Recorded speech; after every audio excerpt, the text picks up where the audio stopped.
Hi children, good morning. How are you all? I hope that you all are fine. Are you following the SMS? Okay, you know the full form of SMS. I don't want to remind you. You know the situation is getting severe, the pandemic situation. So all of you have to follow the instructions given by your parents, at the same time the government also. Okay, so today we are going to see a new lesson, that is living organisms, their characteristics and habitats. Okay, we are studying the lesson 9, the living organism, the characteristics and habitats. So that is the name of the lesson. Okay, when we talk about our surroundings, we can see there are so many organisms are there. Okay, there are many organisms, different types of plants, different type of animals, and there are living things as well as non-living things. All variety of organisms and things we are able to see in our surroundings.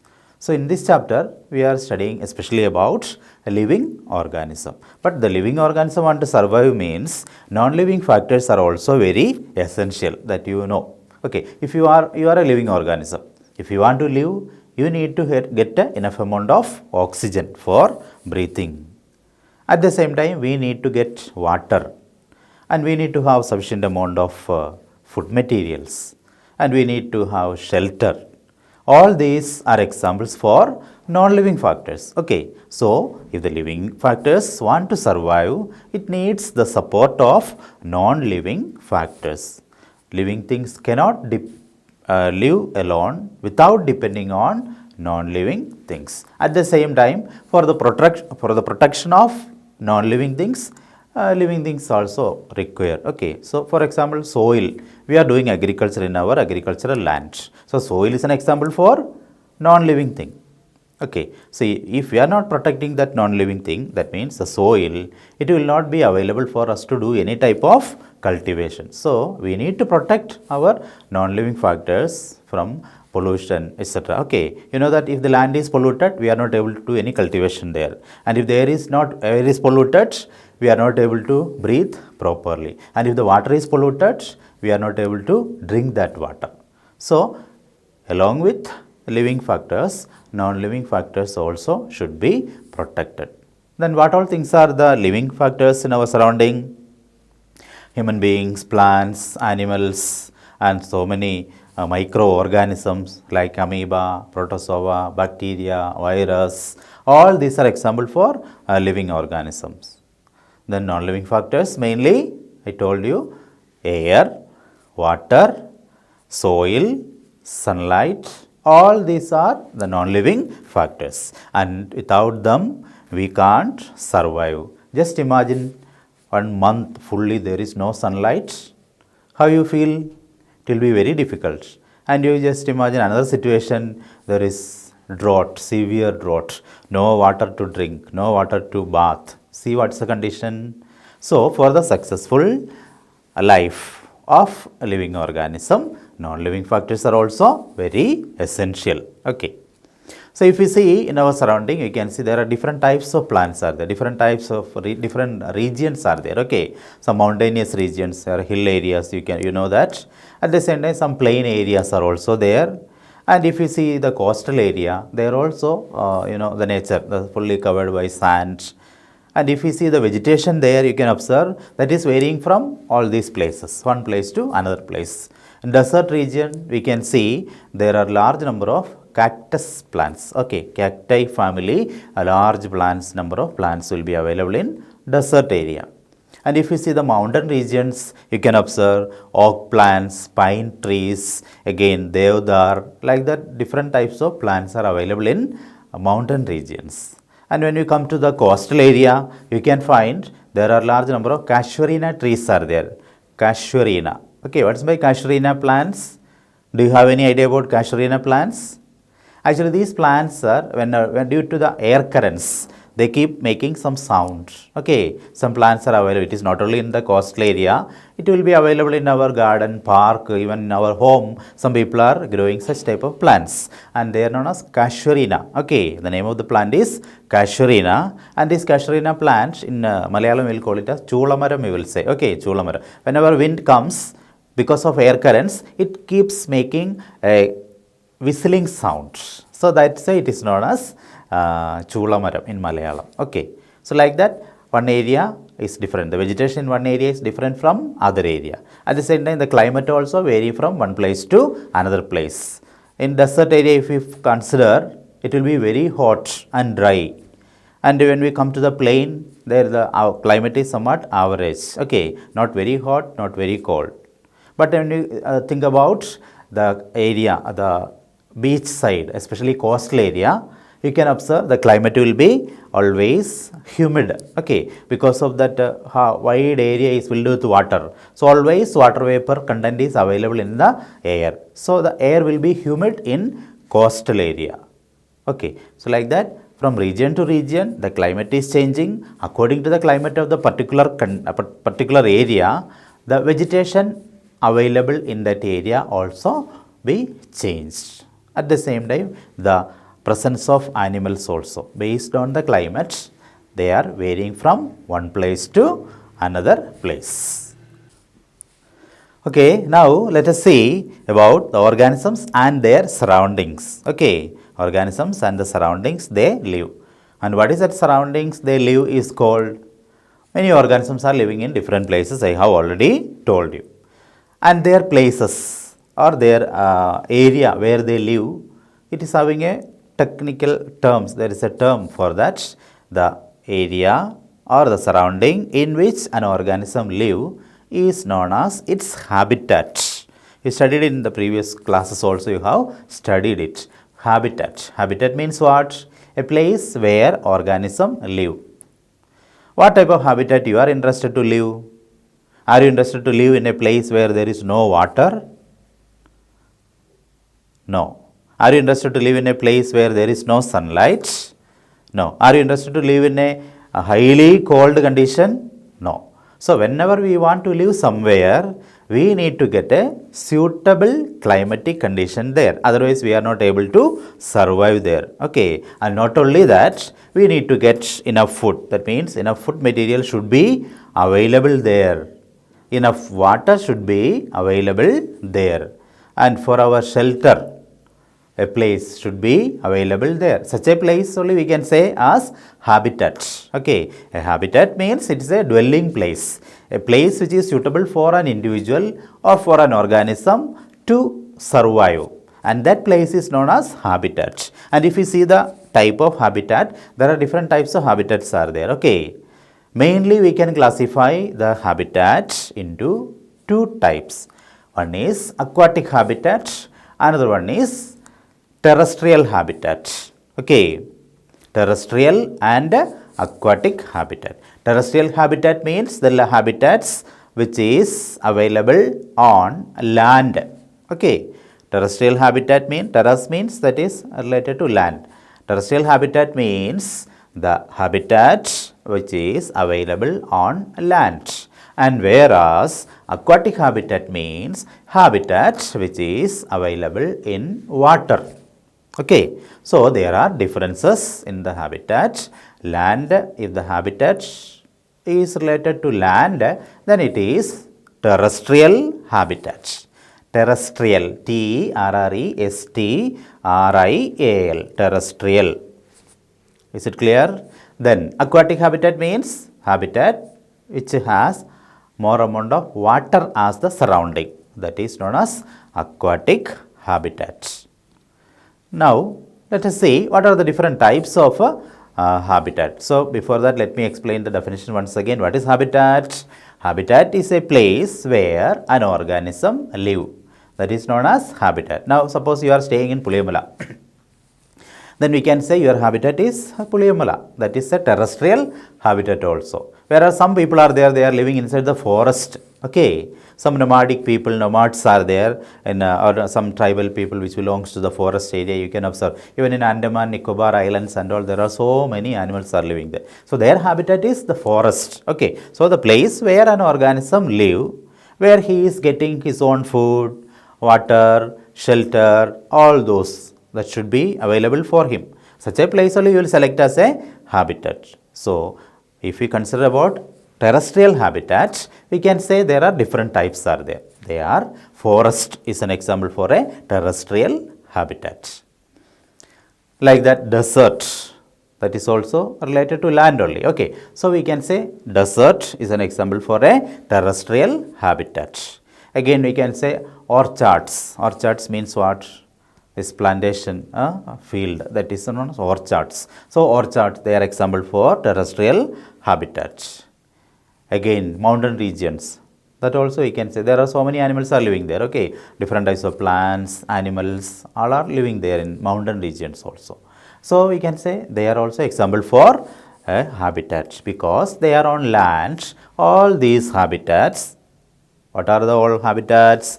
Desert, forest, again mountain regions, all these are example for terrestrial habitat. What is habitat? It is a dwelling place. If a dwelling place, whenever we select a dwelling place, what all things should be there? Enough water should be there, enough food material should be available there, and enough air should be available there, and there should be a proper shelter for that particular organism. Such an area is known as habitat. Habitat is nothing but the organism, a place where organisms live. Okay, now we have discussed about terrestrial habitat. Is it clear for you? Okay, now let us go to the next topic.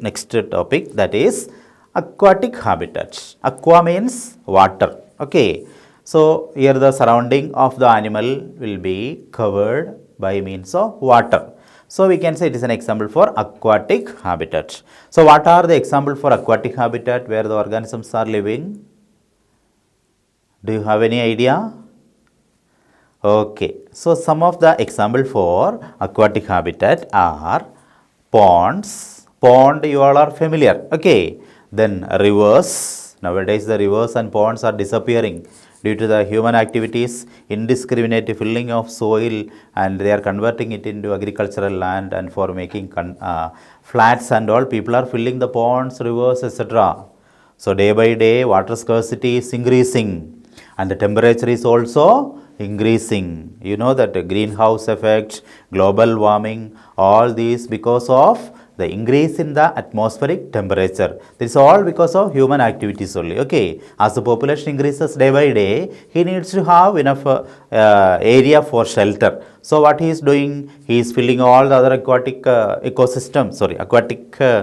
habitats with the soil, and he is constructing his own houses, his own agricultural land, his own industrial area. That all he is doing. Because of that, a lot of animals are getting disappeared day by day. You know that. So aquatic habitats, mainly we can say ponds are example for. Even now also you can observe some ponds available in your surrounding area.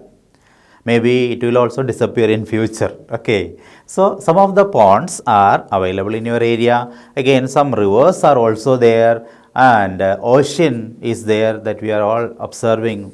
Many of you may not visit an ocean or a beach, but you are observing that in films or in social media. We are able to see different types of such aquatic ecosystems. Okay, so ponds, rivers, even dam, we can say it's an aquatic ecosystem. Again, ocean, all these are example for aquatic ecosystem.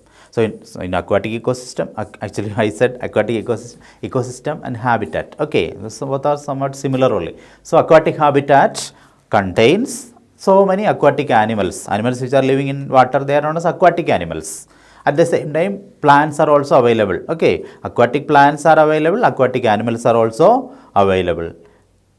Do you remember any aquatic animal name? Whenever we are thinking about aquatic animal, the first name come to our mind, that is fish. Not only fish, there are so many other animals are also living. Almost all the type of animal which are living on the land will be available in water also. So in land we are taking air from our surroundings, whereas in aquatic habitats animals are also absorbing oxygen from their surrounding. So what is their surrounding? That is water. So oxygen which is dissolved in water is absorbed by aquatic animals and plants, whereas oxygen which is in gaseous form in our surrounding we are using for breathing purpose. So we are breathing gaseous oxygen, whereas aquatic animals are breathing oxygen which is dissolved in water. So that is the major difference. Okay. And they will also move from one place to another place, like us, we are moving from one place to another place. These aquatic animals, they are also living things, so they will be moving from one place to another place. Okay, sometimes you might have seen that in an aquarium, you can observe there are fishes will be there, and these fishes keep coming upward, you can observe, near to the surface level.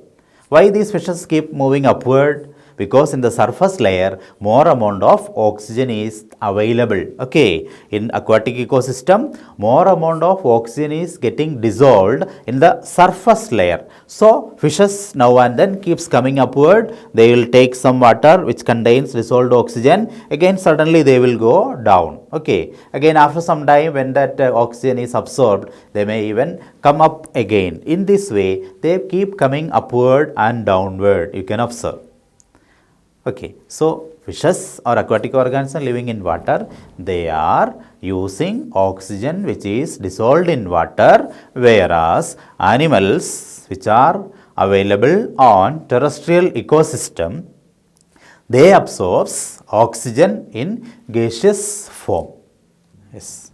Okay, now let us see about another habitat on land, or terrestrial habitat on land, that is mountain regions. Okay, in mountain regions you can observe there are so many plants are there, especially the plants which are available on mountain regions will have conical shape. Pine tree is an example for a coniferous plant. Again cypress variety, nowadays in almost all the gardens, nurseries, you can observe there will be just like a shape of a Christmas tree, one green plant will be there. Okay, it is also having conical shape, and such plants, they are on a cypress variety. Pine tree, oak, etc. are available in the mountain regions, and these plants are available mainly on the mountain region. Like that some other animals are also there, like musk deer, snow bear, fox, etc. are found on the mountain regions. Okay, and mountain goats are available. Okay, mountain goats, yak, etc. are available in the mountain regions, and you can observe, and these animals are also having certain adaptations. That adaptation we will study afterwards. The animals which are living in that area, they are having certain adaptive features to adjust with the particular climatic conditions. Okay, and several kinds of plants and animals are living there, even if their climate is so cold. You know that the climate of mountain, as we are going to the higher altitude, what is happening? The temperature is getting reduced.